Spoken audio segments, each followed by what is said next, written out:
What is there to compel? Not track, to immediately start the proceedings. Why? Not June 2. Why? Before. Why? Yeah, the word, well, baliktad. So, word na forthwith. Exactly. Why? Forthwith. Corona impeachment.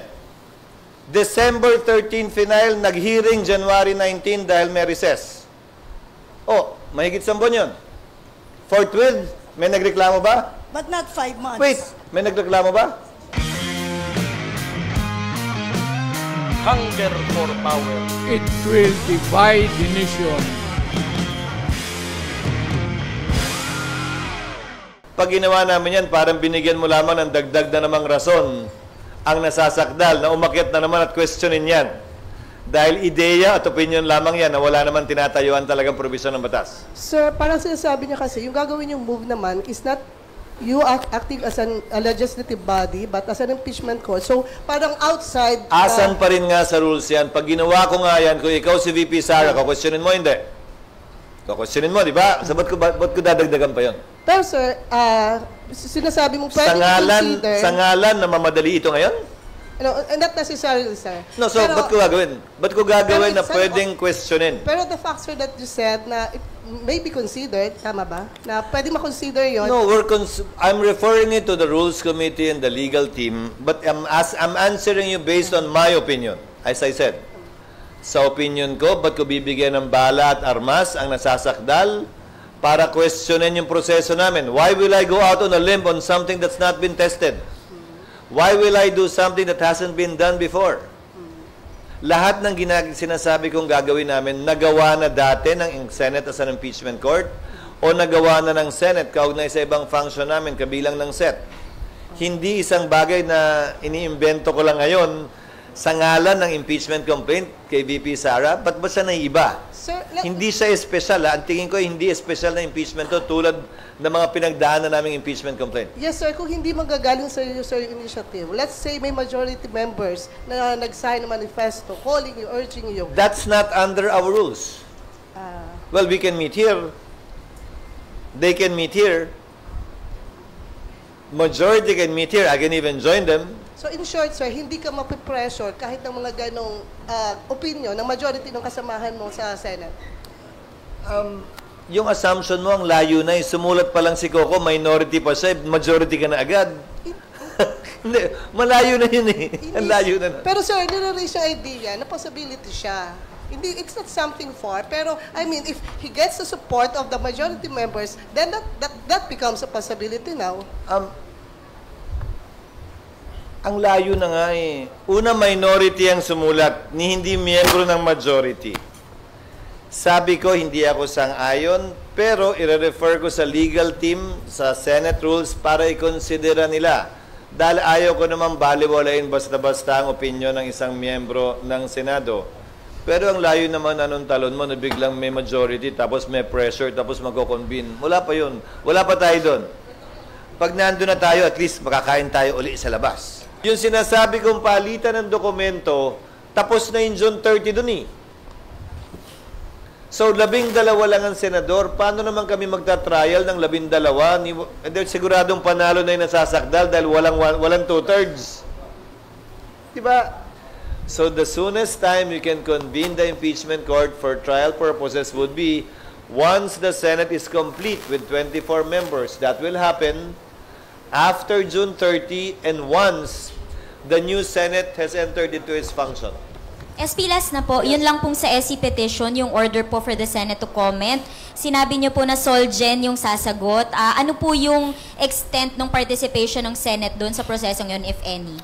We will cooperate with the Solgen with whatever information or assistance they may need. I already talked with Solgen Guevara the other day, precisely to tell him that we are referring the case to him. Sabi ko, okay lang ba na sila ang mag-handle ng kaso dahil tila iba ang opinion ng ilang mambabata sa Kamara kaugnay sa bagay na ito?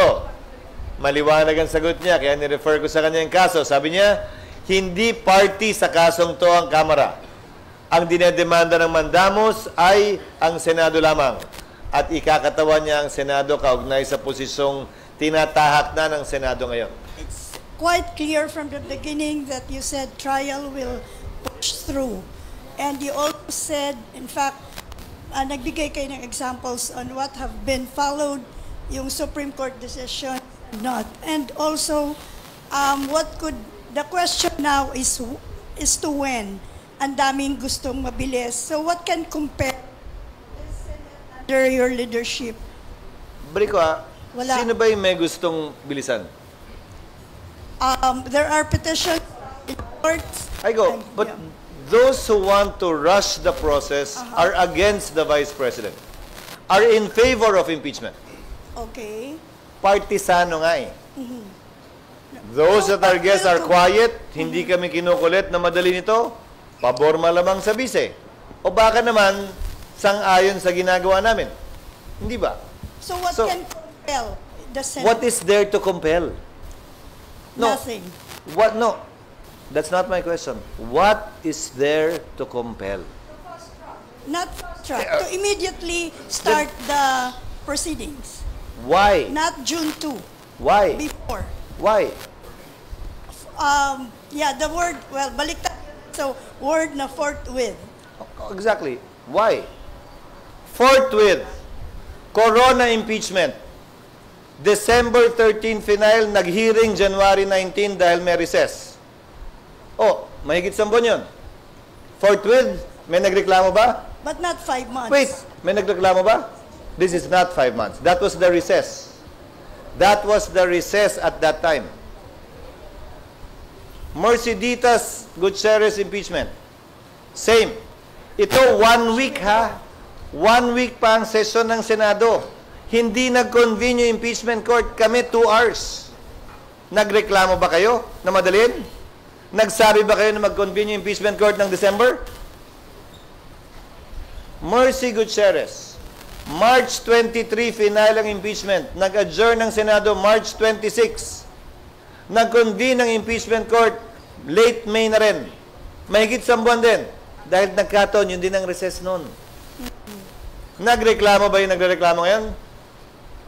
Now, why should I treat this impeachment complaint differently from that of Gutierrez and Corona na nagkataong tumugma din sa recess? So I ask the question, why should we do it? Is the VP special? Or marami, nagigigil ka lang ba na matuloy na talaga to? Anong pinakaiba? I don't see the urgency, neither do I see the basis for compelling us. Again, principally because we're merely following precedents na nagkataon ng ganun. Ni walang nagreklamo, ni isa sa kanila na mag-hearing kami nung Pasko nun. Nandun na ako sa Senado nun eh. Na mag-hearing kami nung Mayo, bagaman walang eleksyon nun. So, tatawid siya sa 20th Congress. There's no, wala hong bawal doon. I mean, walang legal questions na pwede siyang magamit. Kung gaano karami ang abogado, ganun karami ang legal na question. Hindi ko pwedeng sabihin wala magko-question. But as I said earlier, ang SET, Senate Electoral Tribunal cases, tumatawid ng Kongreso.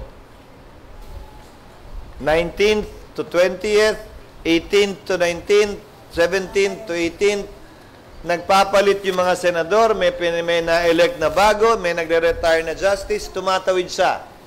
And that's the closest analogy I can think of. That's a case, very much like an impeachment case, not a piece of legislation that has to start from scratch all over again. Because as we keep on saying and learning the words again in Latin, impeachment is sui generis. It's a class of its own. But the closest would be an analogy, would be a case pending in court. At tanongin ko, lahat ng collegial courts, the Senate as an impeachment court is a collegial court. Supreme Court, Court of Appeals, COMELEC, Sandigan Bayan. Pag nag-retire ba yung justice, dismiss lahat ng kaso? Di ba tuloy lang yung kaso? Di ba ganun naman? So, same is true here. Now, someone can always question that, but we will stand by our position that it should finish.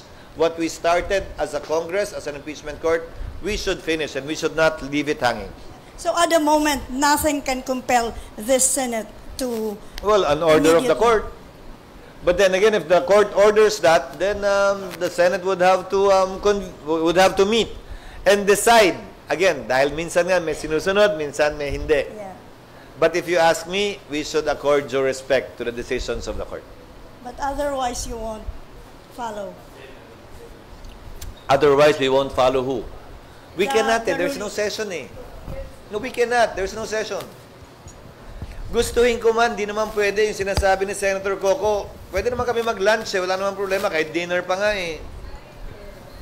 Pero kung may legal validity yun, hindi ko alam. No, I don't know what legal validity it will have. And we're just opening up ourselves to legal question. Why will I do that at this juncture? Ano? Ma'am,